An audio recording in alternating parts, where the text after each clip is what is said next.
بسم اللہ الرحمن الرحیم. ہٹ سٹوری کے ساتھ میں شمشاد مانگٹ.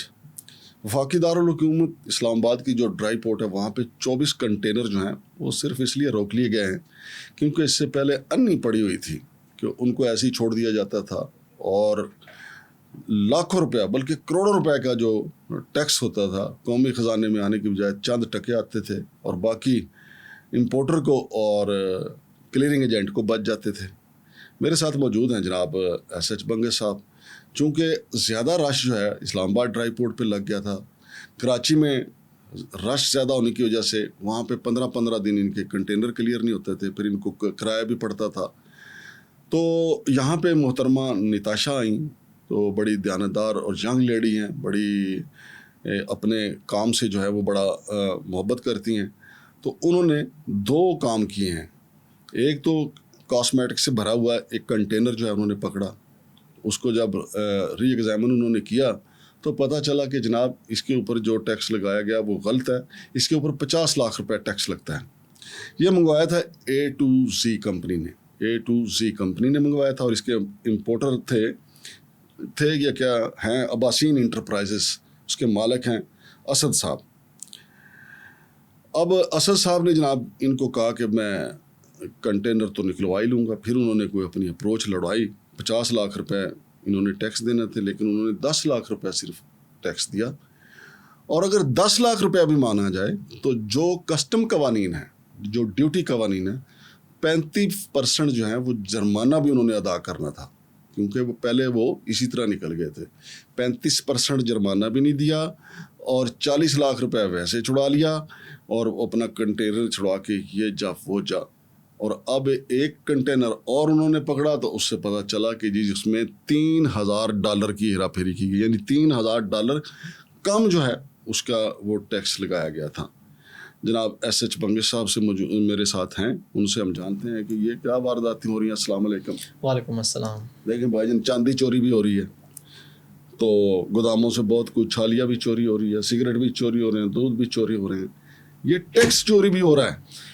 مانگٹ صاحب, کراچی, کوئٹہ, چمن, پشاور, تورخم پہ ہم لگے رہے تو ہمیں راشد لنگڑیار صاحب کے ہمزاد نے کہا کہ بھائی چور بغل میں ڈنڈورا شہر میں وہ آپ 800 کلومیٹر 300 کلومیٹر 1500 کلومیٹر آپ دور گھوم رہے ہیں, آپ کے بغل کے نیچے کیا ہو رہا ہے یہ بھی چیک کریں. بلکہ مجھے تو موکلات نے کہا کہ پلٹ تیرا دھیان کدھر ہے, سارا مال ادھر ہے, سارا مال ادھر ہے. یہ تو پھر یہ ابھی ایک چھوٹی سی ایک باریک سی واردات ہمارے سامنے آئی ہے. جیسے کہ آپ نے کہا کہ A2Z کمپنی جو ہے نا, انہوں نے 10 لاکھ دیا, 50 لاکھ کی ٹیکس ایویژن بھی کی, جو 35% ان کا جو جرمانہ تھا اس سے بھی جان چھڑایا. ابھی تو یہ بھی نہیں پتا چلا کہ انہوں نے جو رینٹ ان کا بنتا تھا جتنے دنوں یہاں پر ان کا سامان رہا وہ رینٹ بھی دیا یا نہیں دیا. اچھا ہوا یہ نا, یہاں پہ جو یہاں جب رش پڑ گیا نا کہ یہاں کے لاہور کے فیصل آباد گجرانوالہ گجرات کے جو تاجر ہیں ان کو سمجھ آ گئی کہ یار 15 دن وہاں جو انتظار کرنا ہے جی, تو کیونکہ وہاں پہ ان کو یہ اجازت تھی کہ آپ بتائیں کہ کس شہر میں آپ کا سامان پہنچا دیا جائے. انہوں نے کہا جی اسلام آباد ڈرائی پورٹ پہ پہنچا دے. یہ I9 جو 7 اپ چوک تھا نا وہاں سے قریب ہی ہے وہ ریلوے کی جگہ کے اوپر نا. ایک پہلا کنٹینر اتنا رش لگ گیا نا, بعد ٹریفک جام ہونے لگ گئی تھی. پہلا کنٹینر نیچے, پھر دوسرا اوپر, پھر تیسرا اوپر. اب یہ دیکھیں کہ جب کنٹینر کو ایگزامن کرنا ہے آپ نے کسی بھی اسسٹنٹ کلیکٹر نے یا ڈی سی نے, تو کنٹینر کھولے گا نا.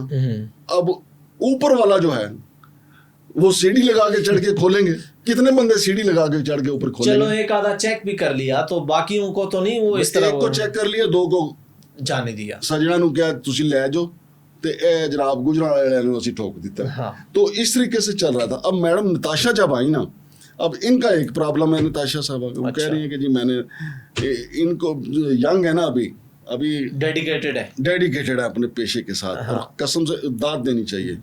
کب ان کو کوئی الٹی پلٹی پڑھا دے مجھے اس کا نہیں پتا, کیونکہ دیکھیں کئی خواتین جو ہیں اس میں آپ کو پتہ ہی ہے تربوز کو دیکھ کے رنگ پکڑتا ہے. میری دعا ہے جن لوگوں کے ارد گرد یہ کام کر رہی ہیں نا, تو ڈر رہا ہے کہ کہیں ان کو کرپشن کا رنگ نہ لگ جائے. جس طریقے سے ان کو دھمکیاں بھی مل رہی ہیں ان کو, ٹھیک ہے.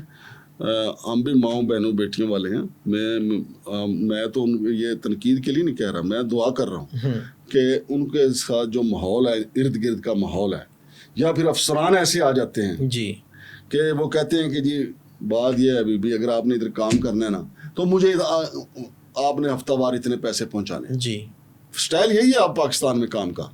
تو جب یہ اسٹائل ہوگا تو پھر پیسے تو لینے دینے پڑیں گے. اچھا دوسرا یہ ہوتا ہے کہ ایسی خاتون کا ٹرانسفر بہت دور کروا دیا جاتا ہے ایسے سزا کے طور پر، سزا بار ایمانداری کی سزا دینے کے لیے. ایمانداری کی سزا کے طور پہ. ٹھیک ہے. اب انہوں نے ان کی سفارش پہ چیف کلیکٹر کسٹم باسط مقصود عباسی نے 24 جو کنٹینر ہیں نا ان کو ری ایگزامن کے لیے ہولڈ آن کر دیا ہے. تو وہ پنجابی میں کہتے ہیں نا ایتھی رک جا ماکھیا، ویری گڈ ڈیسیژن. ایتھی رک جا ماکھیا تیری نک تے نشان کی نہیں پایا. یہ مولا جٹ فلم کا ایک ڈائلاگ ہے. اچھا. وہ دارو نتنی جو ہے نا وہ اپنے بھائی کو کہتی ہے جس کو مولا جٹ کا دوست بالا گاڑی جو ہے اس کے ناک پہ نشان ڈال دیتا ہے اس لیے. لیکن وہ ڈائلاگ ایتھی رک جا ماکھیا. تو چیف کلیکٹر کسٹم باسط مقصود عباسی نے ان جو کنٹینر کے مالکان ہیں نا ان کو کہا ہے تھے رک جاؤ ماکھیو. اور اب تو یہ راز ابھی کھلے گا نا کہ اس میں انہوں نے جی ڈی جو فائل کی ہے اس میں کیا لکھا ہے. ہاں جی. کنٹینر کے اندر سے کیا نکل رہا ہے. اندر سے کیا نکل رہا ہے. اور اب اگلی بات بھی میں آپ کو بتا دوں. یہ اب کٹا تو ہم نے کھول دیا ہے نا. جی. اب عباسین انٹرپرائز کے باقی کٹے بھی کھلیں گے. ہیں ویسے وہ بڑے پاورفل، پیسہ بھی ہے ان کے پاس. نہیں تو کرپشن کا پیسہ تو ہے نا. پولیٹیکل ان کے پاس پاور بھی ہے. تو وہ بات بھی ہم تک پہنچ جائے گی کہ کس سیاسی پاوے نے کہاں پہ سفارش کی ہے. لیکن یار یہ جو ہمارا ملک سنبھل نہیں پا رہا اس کی بنیادی وجہ یہی ہے کہ کہیں سیاسی پاور ہے، کہیں پیسے کی پاور ہے، کہیں یہ بیوروکریٹک پاور ہے، کہیں بیٹھا ہوا جو کلیکٹر کسٹم ہے وہی کرپٹ ہے، کہیں تو کلرک بھی پاور ہے، کہیں کلرک دیکھے نا بلوچستان میں کلرک جو ہے وہ راج کر رہا ہے. تو بہت شکریہ جناب. تو ناظرین آج کی اسلام آباد کے حوالے سے یہ ہماری ہٹ سٹوری آپ نے سنی.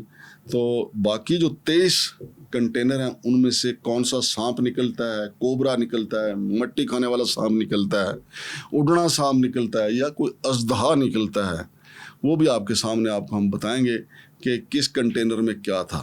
جیسا کہ ہم نے پہلے بھی آپ کو بتایا کہ کراچی میں تو اکثر وارداتیں ایسی ہوتی ہیں، جیسے وہ گدھے کی کھالوں والا جو معاملہ ہوا تھا وہ بھی کہا گیا تھا یہ کاسمیٹکس کا سامان ہے اس میں، لیکن پھر گدھے کی کھالیں نکل آئی تھیں. پھر ہم نے کچھ اور چیزیں بھی آپ کے سامنے رکھی تھیں کہ یہ بتاتے کچھ ہیں اور نکلتا کچھ ہے. تو یہ جو 23-24 اگر ان کا مکمل ایگزامن ہوا، کیونکہ اب بڑے بڑے یہاں طاقتور لوگ آئیں گے کہ جو کہیں گے کہ ہم نے ایگزامن نہیں ہونے دینا، اور بی بی نتاشا جو ہیں ان کی نوکری بھی داؤ پہ لگ سکتی ہے، ان کی ٹرانسفر دور دراز ہو سکتی ہے. تو ان کے جو بڑے ہیں ان کو سب سے پہلے ان کے تحفظ کے لیے، ان کے نوکری کے تحفظ کے لیے سب کچھ کرنا چاہیے. شمشاد مانگڑ اور ایس ایچ بنگش کو فی الحال اجازت دیجیے. اللہ حافظ.